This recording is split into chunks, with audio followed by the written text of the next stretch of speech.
These are the Paget messages, Life After Death, Part 4. The materialist accepts these phenomena as true and blindly and with full assurance announces that nothing in creation is ever lost or annihilated. This being true, why is it not the conclusion logical that the apparently inanimate rock or the animal without reasoning powers or the man with the reasonable faculties is never annihilated or lost, or in other words, never dies the death that results in nothingness? But they say, while this may be true, yet the materials which form these various aspects of existence do not necessarily or probably come together again and reform the identical being that once appeared as an existing thing and then dissolved into the elements that compose the thing. And hence, while the elements in some that may continue to live forever, yet that form in which they once existed will not again appear. I know that this is a reasonable conclusion and one in accord with the demonstrations of science and is applicable to the merely physical man just as to any other manifestations of the material things of nature. But even these materialists admit that in the case of man there is something in his formation and essential being that is more than or in addition to the merely physical portions of him. And while they may say that this something is wholly of a material nature, yet they admit that it is of a material different and distinct from the material that forms the visible physical body. I do not speak of the soul and or spiritual part of man, but of the intellect and of the five senses and of the reasoning powers, all which, of course, includes the memory.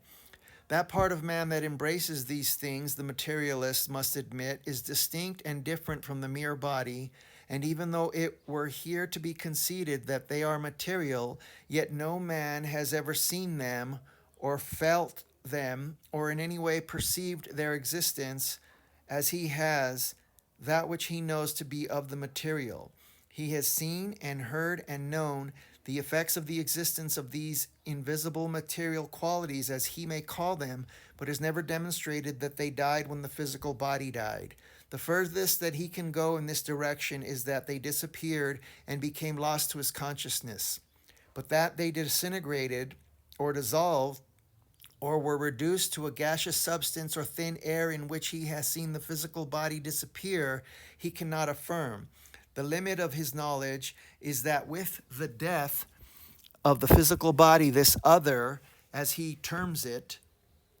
material part of man disappears and never again reappears to his physical senses. While, as I say, he has never observed and has no knowledge of any disintegration of these physical material parts of man into any primary elements or atoms or electrons as he applies such terminology to the physical body, and hence he is not justified in concluding that any such results to this invisible material follows the death and dissolving of the flesh and blood and bones of man. To so conclude is more of a speculation than to hold that the invisible material did not dissolve into forms more invisible, if such an expression can be used. As I have said, life is in all things visible and invisible, and there is no vacuum in nature. While man is living, it is demonstrated that life is in this invisible part of man, and more abundantly that in the merely visible body. And as life continues after death in the elements of this latter body, why cannot we declare that after death life continues in the invisible part of man? Nothing is ever lost or annihilated, and hence these parts of man cannot be annihilated, and existing they must contain life. Has the materialist ever been able to demonstrate to his own satisfaction even that this invisible part of man, which he says is material, ceases to live? He cannot say that the elements of the physical body, no matter what form they may assume, cease to live, but on the contrary, affirmatively asserts that they are never annihilated and continue to exist. And as life is necessary to existence, they must continue to have life. So according to their own arguments and demonstrations and ultimate claims, the death of the physical body does not destroy the elements which compose that body, but only the form in which these elements were combined. Then, from this the most that they can claim to the invisible material part of man is that while the material which composed this part is not dead or annihilated, yet their formation may be disintegrated or changed, and hence the identity of the man as to this portion of him no longer exists. But this conclusion does not follow as a logical sequence, and the materialist has nothing upon which to base this conclusion except that he has seen and knows that when the visible body dies, it disintegrates and ultimately disappears. He has never seen the disintegration of this invisible part of man, though he has seen its manifestations decay and even destroyed. But the cause of this is shown to be some decadence or disorganization of some part of the visible body through which the invisible manifested. These materialists have knowledge of the facts that men have been deprived of their arms or legs or other parts of the body, and yet the invisible parts remained perfect, performing their functions. Also, it is true that men have received injury to their physical organs of sight or hearing, and as a consequence, the invisible organs of sight or hearing did not function. But that fact constitutes no proof that they were dead or had ceased to preserve the form they had before the physical organs were impaired, or when the defects of the physical organs were removed and these organs again came into condition to do their functioning, the physical faculties of sight and hearing manifested their existence again, just as it existed before the physical organs were impaired. And so many similar instances might be referred to show that death or destruction of any or many parts of the physical body, visible body, does not destroy or disseminate into its elements the invisible material parts of man.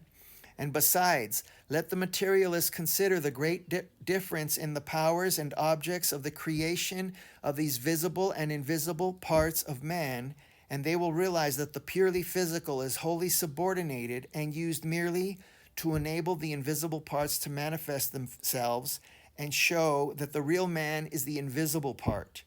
and that man cannot lose part of his physical vestment and yet exist and perform his functions and exercise his powers. I have thus tried to show that while no argument can be drawn from any analogy between the vegetable things of nature dying and coming to life again and man's dying, yet neither can any argument be drawn from the fact that the visible body of man dies and goes into its elements, never to be resuscitated again as the same body, to show that the invisible body of man dies and is dissolved into its elements, and that man ceases to be the individual that he was before the death of the physical body. I may not have made my message as plain and convincing as I would desire, but in discussions of this kind it is difficult to transmit the various shades of thought through the medium of a mortal. I thank you for your courtesy and will stop now. So with all my love and the blessings of the Father, I will say good night. Your brother in Christ, Samuel.